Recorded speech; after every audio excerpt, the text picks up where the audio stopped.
Good morning. Welcome back to the Red Mic. Happy Monday. I'm glad you're here. Today's Red Mic message, the moment the rules changed. Before I get started, I don't know if it's an Aesop's fable, I don't remember, but there's an old adage that you can hold more sand in an open hand than you can if you close your fist around it. So keep that in mind while we're talking today. Mexico didn't lose Texas overnight. It was a long time coming. They lost it step by step. Day is the anniversary of one of those steps. And for a lot of the Texians, it was the spark that lit that long burning fuse. Way back in 1830, Mexican government passed the law of April 6th. It was their attempt to slow the flood of immigration from the United States, ironically enough, tighten control over the region, and reassert authority over a frontier that felt like it was slipping away. Now, from Mexico's perspective, it made sense. They were a sovereign nation trying to protect their borders, their culture, their long term stability. But leadership is not judged by intent, it's judged by how it's received. And on the ground in Texas, that law didn't feel like stability, it felt like a warning. The Texians saw a lot of things coming in that action. Legal immigration was restricted. It wasn't illegal immigration they were restricting, it was legal immigration that they were restricting. Contracts were disrupted.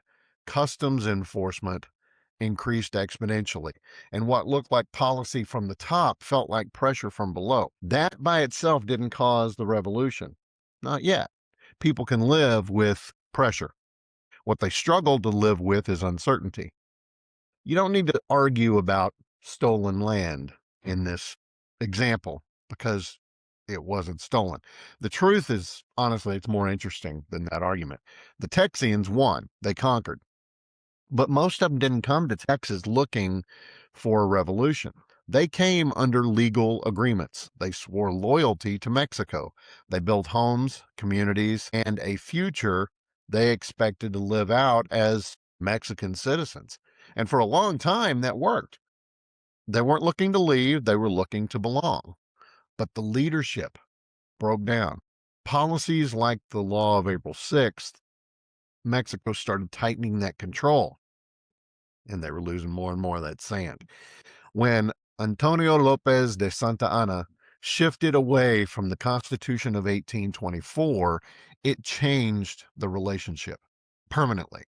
Most people don't start out wanting to fight. They get there when they stop believing that the system they trusted will hold. And they didn't have far to look in recent history to see the same sort of thing.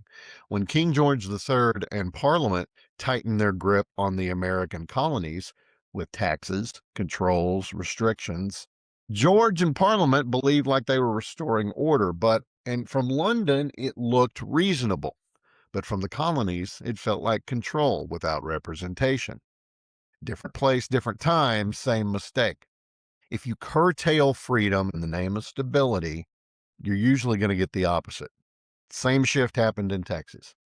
When Santa Anna moved away from the Federalist system and effectively overrode the Constitution of 1824, he changed everything. It wasn't just a policy decision at that point. That was the time where the revolution really just was inevitable. The agreement between the government and the people, whether it was written or understood, and in this case, it was clearly written, it was no longer stable. And that broke everything because the Texians, they were like, yeah, we're not going to, you know what? We're going to do like our buddies over in America. Heck, most of them were former Americans. People are going to will tolerate tough rules.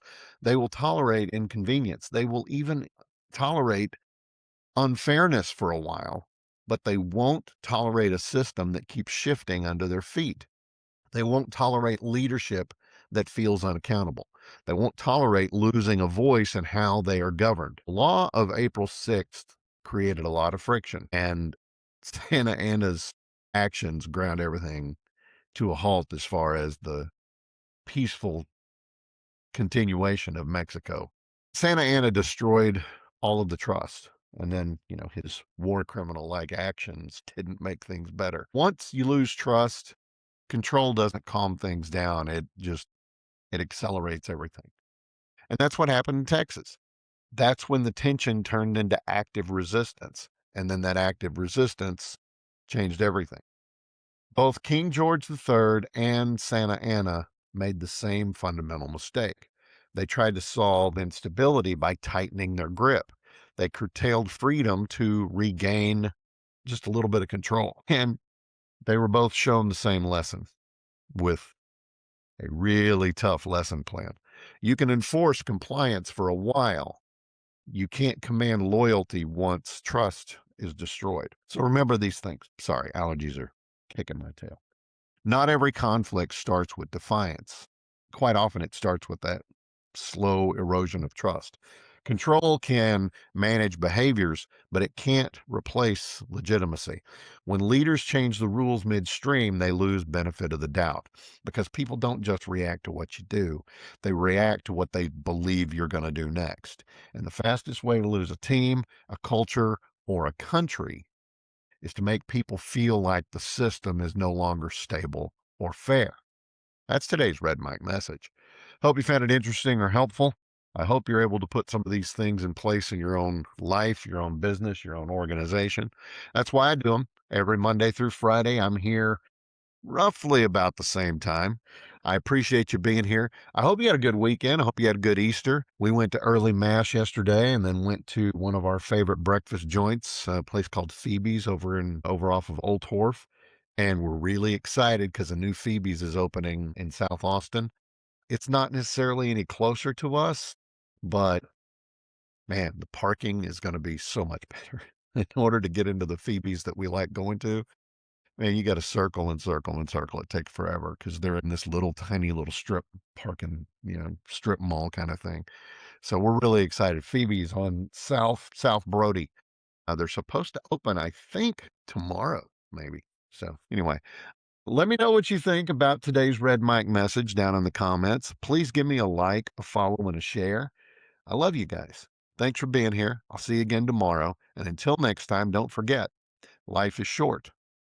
Drink the bourbon. I'll see you.